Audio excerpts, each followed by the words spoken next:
So it's time for insulation. And before we get to insulating, we're gonna make sure that this netting is put up on the wall. Let's just say that's not my expertise. We bought a hoarder house, and after getting all their stuff out, we still have work to do. In our last episode, we were trying to get rid of stubborn odors. Next day, let's see. Oh yeah, this boy covered really good. I see that it dried like a matte finish, matte white. And after all this flooring has been through, the verdict is finally in. I absolutely don't smell nothing at all. So now I can just move on to the next task. I'm about to go grab this paint spray. I got different tips now. We're gonna hook them up and spray inside these wall cavities. Just these here on this back wall right here, and then in these bedrooms. We're gonna spray them. It's just like that, double checking it just to make sure. I don't want to have this house done and smell a whiff of anything. I know we're not going to have that problem, but I don't care. It's like just the thought of it. So it's like when you ease all your thoughts in your head that you know you need to do something or you want to do something, just go ahead and do it because it's just a peace of mind. Just a down the line. One thing you don't have to worry about. So that's why I'll be doing stuff the right way. If you do something the wrong way, the only thing you're going to think about is, dang, I remember when I did that the wrong way. I wonder, is that going to happen? Dang, is that going to happen? Is this going to happen? When you do stuff the right way, it is what it is. That's why I understand some of these prices too, because it's like you paying for somebody to do it the right way. If I charge you a price, it might be expensive than the next person, but I'm charging you the price to do it the right way to where I ain't gonna be kicking myself in the butt mad that I ain't charged more. But the floor turned out good. Now we about to spray these walls, so we about to get straight to that. I'm just, smelling the fresh air because this house stunk so bad, man, that we really couldn't even just come in here and breathe without masks. And I'm happy now. So let me get to it, man. Fresh icy white floors. I'm about to spray these walls. On to the next task. Hey, but real quick though, make sure you like this video. If you about that art life, if you ambitious, rare, team driven, and thoughtful, and you about your family business, all that good stuff, head over to ARTTLife.com, copy a hat, shirt, anything to represent what you stand for. So let's get it. So I sprayed inside the wall cavities, around the edges. I'm gonna let the house air out. I got the windows open and stuff. So we're gonna step up the cover and then one step closer to insulating. Don't smell nada. Smell paint. Before we get ready for installation, we have to get our school day started. Huge shout out to our partner, Me Academy, for making homeschool flexible and fun. Looking for a curriculum that offers that too? Check them out. Use our code ARTT20. Now let's get to work. What's up, y'all? So it's time for insulation. And before we get to insulating, we're gonna make sure that this netting is put up on the wall.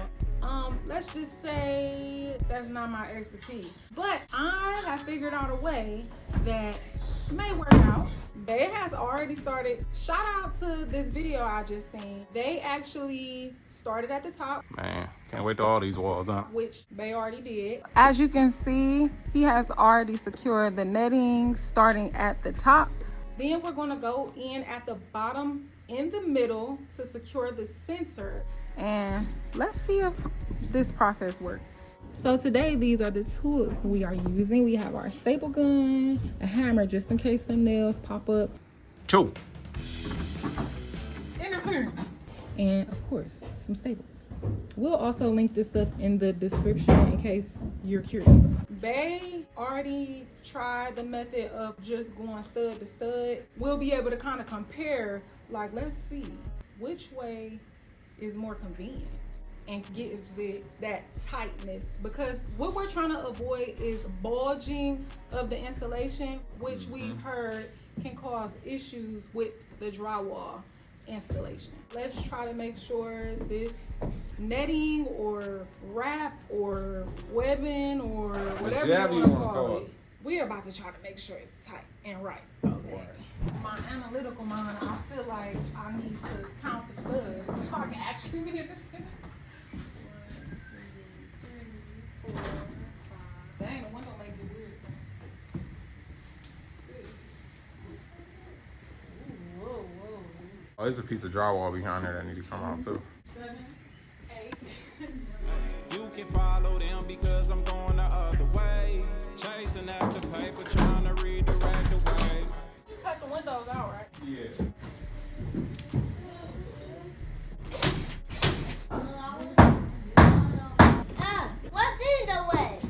and direct. Can't draw, dude. I can draw.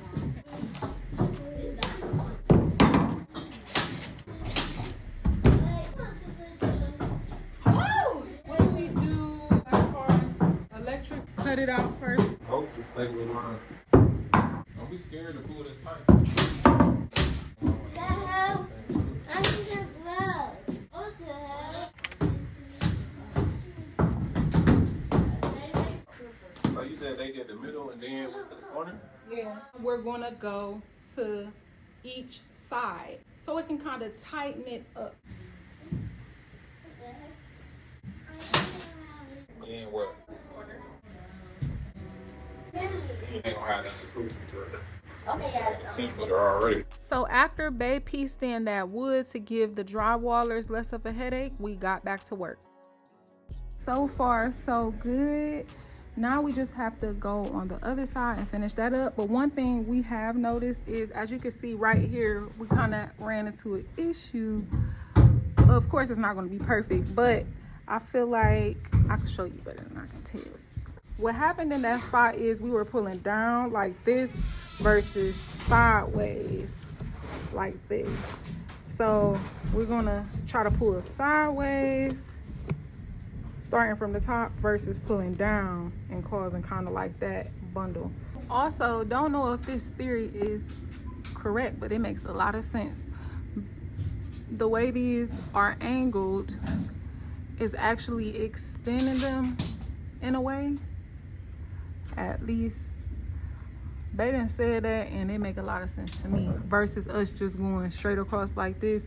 So I feel like it's even pulling it in a certain type of way versus just even putting it straight up and down. But I don't know. You let me know what you think. Keep my mind right and figure out our needs. I let that bread stack and take care of my seeds. Cause the money in the fam is the only thing I need.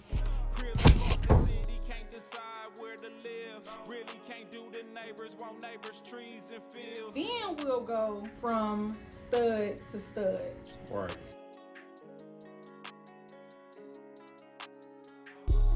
Shawty say she love me, she love me and you can follow them because I'm going the other way. Chasing after paper, trying to redirect the wave. I'll just make my own while y'all trying to follow ways. Bet it make her scream when them dreams ain't far away. Think she in a dream and you can see it on her face. Seen that money stream, now baby, that's my type of way.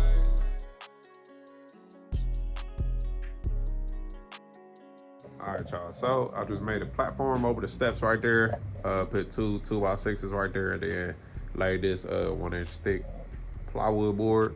So now I'm able to stand over the basement without falling down there in that joint.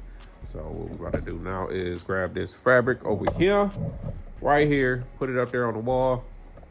Man, our sinuses is tweaking. So if y'all see me with tissue on my nose, man, it's because my nose keep running and running and running. But about to wrap this up. I might have to wrap these vaulted ceilings. It's like one over there and also one here. So I'm probably gonna have to wrap those because I'm not gonna be able to blow that from the attic up there on the platform. So I'm gonna wrap those pieces with fabric too if I can get up there. It might be a little fishy. I might roll the scaffolding over there on that joint. Put a couple more 2x4s on there to brace it. And I'm pretty sure I'll be safe. But yeah, let's get to it. You can follow them because I'm going the other way. Chasing after paper, trying to redirect the wave. I'll just make my own while y'all trying to follow ways. Bet it make her scream when them dreams ain't far away. Think she in a dream and you can see it on her face. Seen that money stream, now baby, that's my type of way. Shawty say she love me, she love me.